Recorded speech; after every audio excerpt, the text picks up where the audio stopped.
It is easy to identify the most evil and destructive people in society. All you need to do is look at who has immunity from prosecution and privilege of secrecy. Government tells us that they use secrecy for security, but they tell us if we want privacy, we must be criminals who have something to hide. When government operates in secret, is it possible that they are doing that to cover their crimes? Secrecy's a neutral thing. It can be used to protect national security, and it can be used to cover the crimes of government. There is plenty of evidence that government uses secrecy for both reasons. That's because when government agencies can operate in secret, they can do anything they want, good or bad. Our security agencies, the agencies that enjoy the most secrecy, literally normalized torture. Not just one incident, but ongoing programs of torture.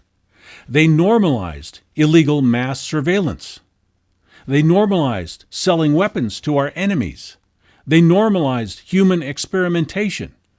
They normalized the PSYOP, that system of making up something false and getting all the media to repeat it in order to get people to support something that the government wants to do, like invade Iraq, Afghanistan, Libya, Syria, Yemen, Ukraine. There are many more. How do these agencies get away with criminal wrongdoing on mass scales year after year? Secrecy. The worst things a society can do, the secret agencies do first and do most, and then the rest of government follows suit because government does whatever it wants, and the media applauds whatever they do. We now know about a lot of the unlawful things our secret agencies have done. Imagine what they're doing that we haven't found out about. But it's not just security agencies. All of government is secret, isn't it? What about our local bureaucracy, your tax collector's office, housing development, planning departments, health services? They're literally square miles of government office space where people are doing things and hundreds of billions of dollars pass through their hands. No one gets to visit those offices. No journalists, no tourists, not even relatives of the employees. I worked for a city government years ago, a city recreation department. They didn't keep good inventory on the candy in the snack bar at the public pool, so employees stole candy. Otherwise good and responsible people stealing candy. One of my coworkers arranged with the department to put his personal car repair on an agency expense account.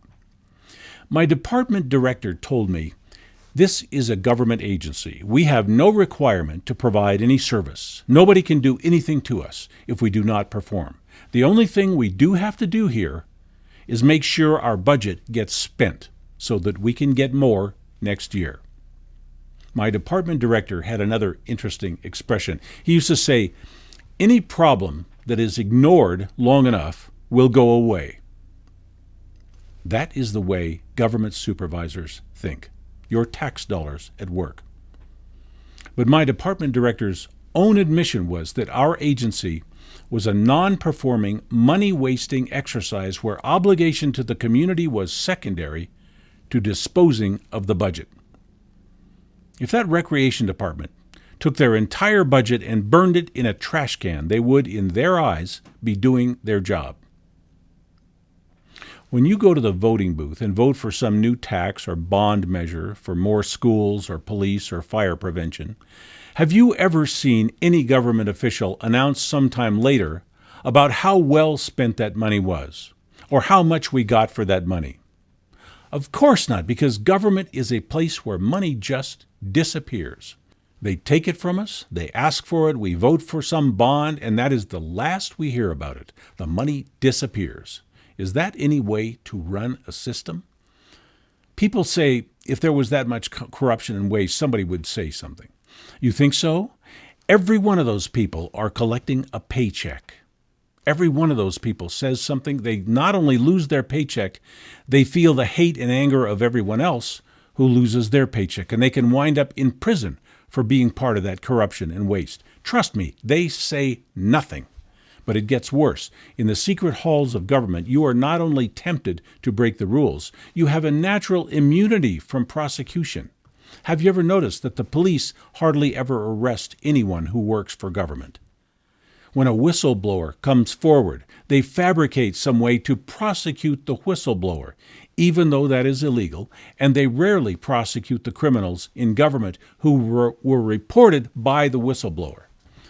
They do this consistently. Edward Snowden, William Binney, Thomas Drake, Joe Bannister, Sherry Peel Jackson. There are hundreds, each of them prosecuted by government, while the actual crimes they reported are never investigated or prosecuted.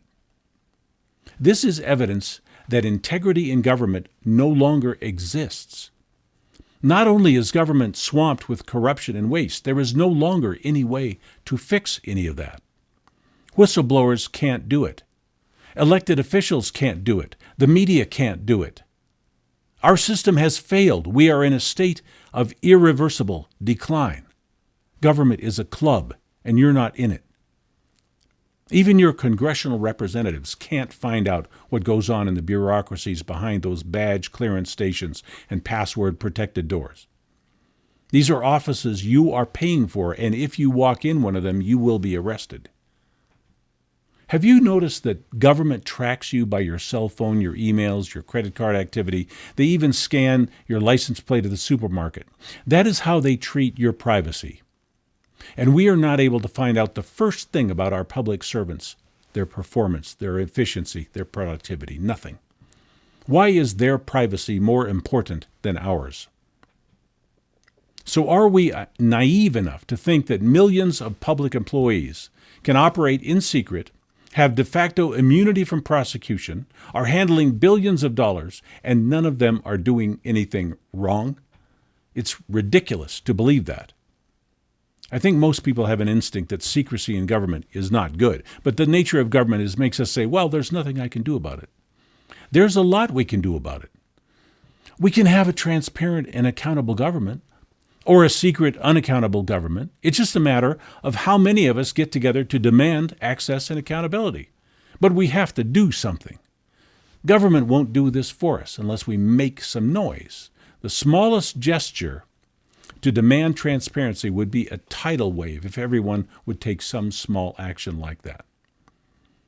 Government likes to make us feel like they are in charge. They work for us. We are in charge. Unless we go to sleep, and most of us are asleep when it comes to demanding transparency, accountability, and integrity from government. But they seem to have convinced most of us that there's no need to tell us what they're doing. So they can just do anything. They can do any crime, any evil, any destructive act. That is what secrecy means. Crime is very profitable. Drugs, murder, embezzlement, bribes, human trafficking, sexual exploitation of children, you name it. We tend to forget that any of these things can be done if any person or organization is allowed to operate in secret.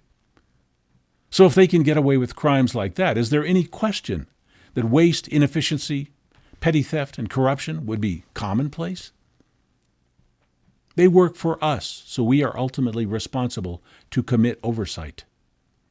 But they love to characterize us as their lowly subjects, as if we are all serving some king or dictator. We are told that because we vote, we agree to support all those secret agencies. We are told that because we use credit cards and cell phones, we agree to be tracked and monitored by criminals committing mass surveillance. We are told that because we participate in commerce, we agree to be taxed and exploited to the point where we have literally no hope of ever getting out of debt. The arrogance and stupidity, but that is what we are told over and over, and so many of us now believe that. I guess it's not hard to deceive people about what government is doing and what it's for. Most people in Germany thought that the Third Reich was terrific while it was murdering millions of people. Many Russians thought Joseph Stalin was terrific while he was murdering 30 million innocent Russians. We can't go by what they tell us. We have to look for ourselves. People who are evil want secrecy, and people who can operate in secrecy can commit evil. If you want to find and stop evil, you start where there is secrecy and privilege. Imagine how little of us knows about what really goes on in Congress, the White House, the Pentagon, the county and city halls. We What we know about the world that controls us is a fly speck on a bus that is hurtling down a mountain road with no brakes. We are riders on a ship to disaster because we know nothing about who our captains are, where the compass is pointed, what poisons and crimes surround us, what storms are coming over the horizon. Our most powerful institution, the one that affects us the most, our government, tells us that for their protection, we may not know anything about what they're doing. With so much secrecy, we are made to be completely unprepared to command our lives in any meaningful way. We are blind, and we are told that is how we should be to be good citizens. But this is the perfect time for all of us to wake up. Our economy is in a state of collapse. Our politics are hopelessly corrupt. Our institutions are freewheeling and rogue. We as citizens have absolutely no agency or power on the institutional scale because we let them divide us, intimidate us, keep us ignorant.